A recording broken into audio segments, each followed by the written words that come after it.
G'day viewers, I've got something different for you today. I often get asked by people, whether it be prospecting or when you're recovering gold e-waste, people ask me, how can gold float?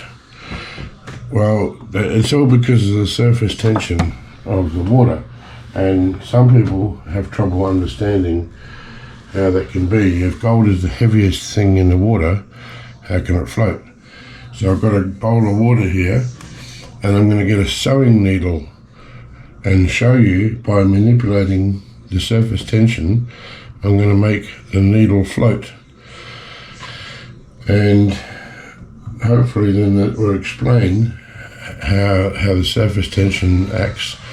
And then I'll put some dishwashing liquid in there and show you how that stops the gold from floating. It'll make the pin drop into the water. So I'll get set up and we'll get started.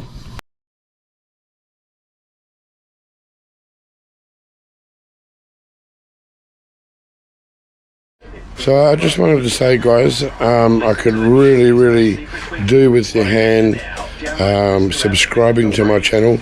75% of people who watch my videos are not subscribed. I need the help to build my channel. Most of my competitors, opposition, however you want to call it, the other channels that do what I do, tens of thousands, hundreds of thousands of subscribers, and I've only just passed 3. So I'm busting my gut trying to help you guys. If you could do that little thing for me in return and subscribe, would be really appreciated. If you believe that I'm putting in enough effort that I deserve a coffee, for about the price of a cup of coffee, you can become a member. Members get all sorts of rewards. They get extra draws when I give giveaways. So there's a standard giveaway, then there's another one for members. All my videos are released to my members first for about 3 days or so, and then after that I make it public. So I'm always trying to think about things that I can do for my members to show them how much I appreciate their support. But even if you just want to be a subscriber, that would help me huge. Thank you. G'day viewers, welcome back to another video. As you heard in the intro, I have a sewing needle, and I'm going to manipulate the surface tension of this water and show you how it can make things float. Now, what I'm going to do, this is an old trick that I learned in high school, and I'm guessing that most of you would already know this, but on the off chance that some of you don't, there might be something interesting for you to learn. What I'm going to do, I'm going to put a little bit of tissue paper on top of the water, and then quickly, gently place the sewing needle on the paper. And what will happen over time is the paper will eventually settle to the bottom of the bowl, and the needle will still be floating on the surface. But I don't know how long it takes. I've never actually taken notice to see how long it takes. So what I'm going to do is put the camera into time-lapse mode and then do it. So I'll place it in the water once I've got the camera on time-lapse. There you go. I actually didn't need to use time-lapse because it only took about 10 seconds for the paper to drop. Can you see the needle sitting there on the water, floating away? Not sure if you can see. I'm going to get a torch on my phone, see if I can put some light on the subject. You see that needle there?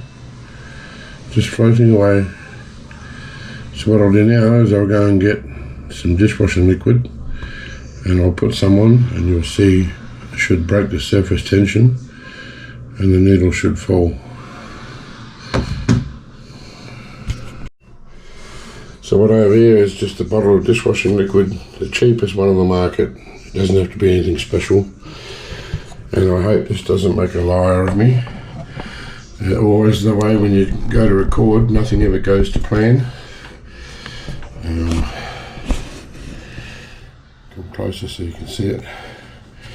So I'm just going to put a little drop of drizzle in there. See? Straight away it dropped. And I didn't put it on the needle, I put it about 4 or 5 millimeters away from the needle. And the detergent instantly clears the surface tension. Wouldn't have mattered if the needle was over here and I put it here. It just goes right to the edges real quick, and anything floating drops. So that's why when you're panning, it's good to have water with dishwashing liquid in it.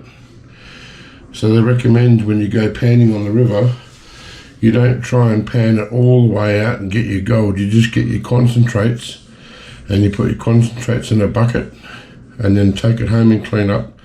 That way you can use dishwashing liquid, because obviously you can't do that in the river.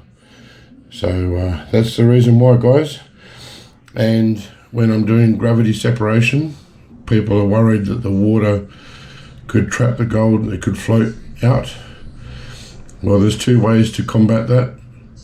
Either put detergent in the water, which some do, but because there's a lot of pouring water out, putting more in, putting water out, pouring it in, it's a nuisance to have to use detergent. So I put a lot of force from the jet nozzle of the hose into the debris to make sure that it all gets liberated and hydrated so that it doesn't float on the surface. But that's why. So those of you who say, how can metal float? There you go, that's a demonstration. You can try this at home. Just get yourself a little sewing needle, a little bit of toilet paper or kitchen tissue paper, even a bit of tissue, if you know, ones you blow your nose with, anything like that. You just place the paper on the water and then put your needle on. Just drop it from a few millimeters. Don't touch the surface tension. And within seconds, it wouldn't have been more than, I think, between 5 and 10 seconds, and the paper sunk to the bottom and the needle was still sitting there. So I might even, just for shits and, I was going to say I'll try it again, I'll show you again without time lapse, but now I'll put detergent in there. It's a waste of time because the surface tension will be changed and it won't trap it anymore. I should have done that again before I put detergent in. But there you go, guys. I hope that was interesting for you. I'm trying to think of videos that I can do because I haven't got my lab set up yet. Haven't even finished unpacking the car yet, so had to do something, and I figured this might be a good learning curve. So hope you enjoyed that. If you like my content, please like, share and subscribe, and hit the bell notification so that you get alerted whenever I put out a video. And I will be back in the swing of things, making videos before you know it. So until then, keep getting that yellow stuff. I'll see you later.